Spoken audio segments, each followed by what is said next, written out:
নমস্কার বন্ধুরা, আবারও চলে এলাম নতুন এক ভিডিও নিয়ে। আশা করি তোমরা সবাই খুব ভালো আছো। দেখতে দেখতে ছুটির দিনগুলো কাজের ব্যস্ততার মধ্যেই কেটে গেল, বুঝতেই পারলাম না। হাতে আছে আজকের দিন, তাই ঠিক করলাম এই দিনটাকে পুরোটা উপভোগ করতে হবে। আর তাই বেরিয়ে পড়লাম ভুবনেশ্বর মন্দিরের উদ্দেশ্যে। এই মন্দিরটি অবস্থিত পশ্চিম মেদিনীপুর জেলার সবং থানার চালকুড়ি গ্রামে। চলো দেখা যাক আজকের দিন কেমন কাটে।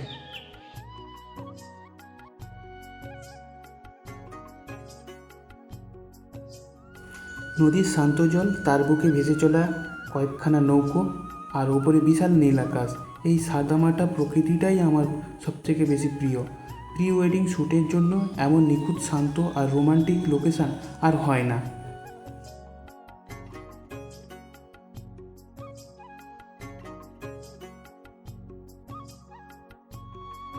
নদীর পার বরাবর এগিয়ে চললাম। বাম দিকে মানুষের বসতি আর ডান দিকে বয়ে চলেছে কেলিঘাই নদী।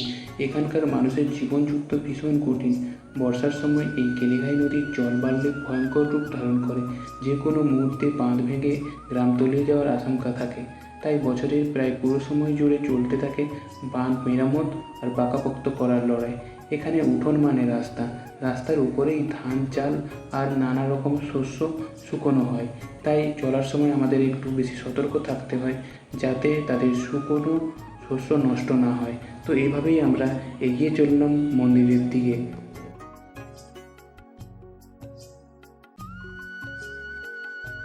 তো ফাইনালি আমরা নদীবাঁধ থেকে মন্দিরের দিকে এগিয়ে চললাম।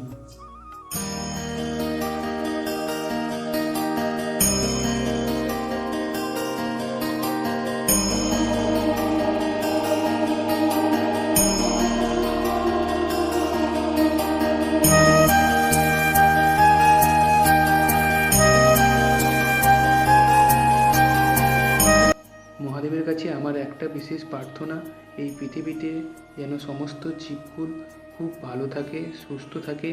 আমাদের মধ্যে যাতে হিংসা না থাকে, একে অপরে খুব ভালোভাবে বাঁচতে পারি এবং পৃথিবীটাকে সুন্দরভাবে ভালোবাসতে পারি।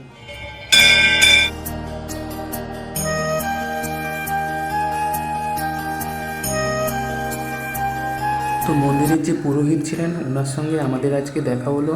উনি আমাদের দেখে আমাদের বাড়ি কোথায় জিজ্ঞাসা করলেন। আমরা বললাম আমাদের বাড়ি কোথায়। তো উনি বললেন যে তোমরা মন্দিরে ঢুকে ছবি তুলতে পারো, কোনো অসুবিধা হবে না। তো আমরা সেইভাবে ওখানে গিয়ে ছবি তুললাম এবং ঠাকুরকে প্রণাম করে চলে এলাম।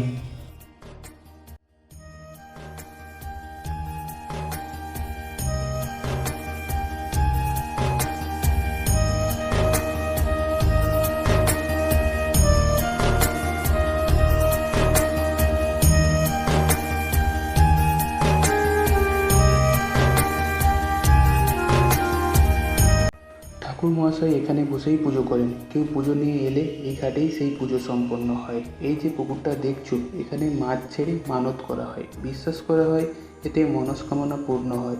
এই বিশ্বাসে বহু ভক্তরা এখানে আসেন। শিব চতুর্দশীর দিন এই পুকুরেই দুধ ঢালা হয়, আর তখন পুকুরের জল সাদা রং ধারণ করে। এই জায়গায় এলেই একটা অদ্ভুত শান্তি অনুভব হয়। তাই সুযোগ পেলেই এখানে কিছুটা সময় কাটিয়ে নিই। এবার রওনা হলাম পূর্ব মেদিনীপুরের পটাশপুর থানার অন্তর্গত মগরামারুর দিকে। যেখানে যেতে হলে পার করতে হবে আমাদের কেলেঘাই নদী। নদীর ওপরে আছে একটা অস্থায়ী বাঁশের সেতু, আর এই সেতু পার হওয়ার আমার জন্য বেশ ভয়ের ব্যাপার। হাঁটলে একটা আওয়াজ হয়, মনে হয় এই বুঝি পেছন থেকে সেতু ভেঙে পড়বে। তো যাই হোক, সেই বাঁশের সেতু পার হতে দুটো গাড়ি আর 3 জনে মিলে 23 টাকা লাগলো। তারপর ফাইনালি পশ্চিম মেদিনীপুর ছেড়ে পৌঁছে গেলাম পূর্ব মেদিনীপুরে। জেলা পার হতেই যেন মনে হচ্ছে কোনো দেশের বর্ডার পার করছি। আর যেহেতু মনসা পুজো ছিল, তাই মগলামারু ঢুকেই দেখতে পেলাম ওখানে মনসা পুজো হচ্ছে। তো ওখানে আমরা দাঁড়িয়ে কিছুক্ষণ ধরে প্রতিমা দেখলাম এবং তারপরে ভাবলাম বাড়ি যেতে হবে, কারণ আমরা বাড়ি থেকে প্রায় 40 কিলোমিটারেরও বেশি চলে এসেছি। তো সময়ের মধ্যে না বাড়ি ফিরতে পারলে বিকেল গড়িয়ে যাবে। তো ওখান থেকে তাড়াতাড়ি বেরিয়ে পড়লাম।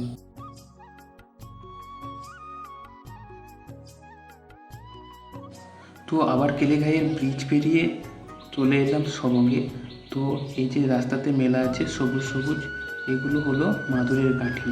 মাদুরের কাঠিগুলো কাঁচা অবস্থায় কেটে সেগুলোকে কোনো ধারালো জিনিস দিয়ে ভাগ করা হয় এবং এইভাবে রোদে কয়েকবার শুকিয়ে নেওয়ার পরে মাদুর তৈরির কাজে লাগে।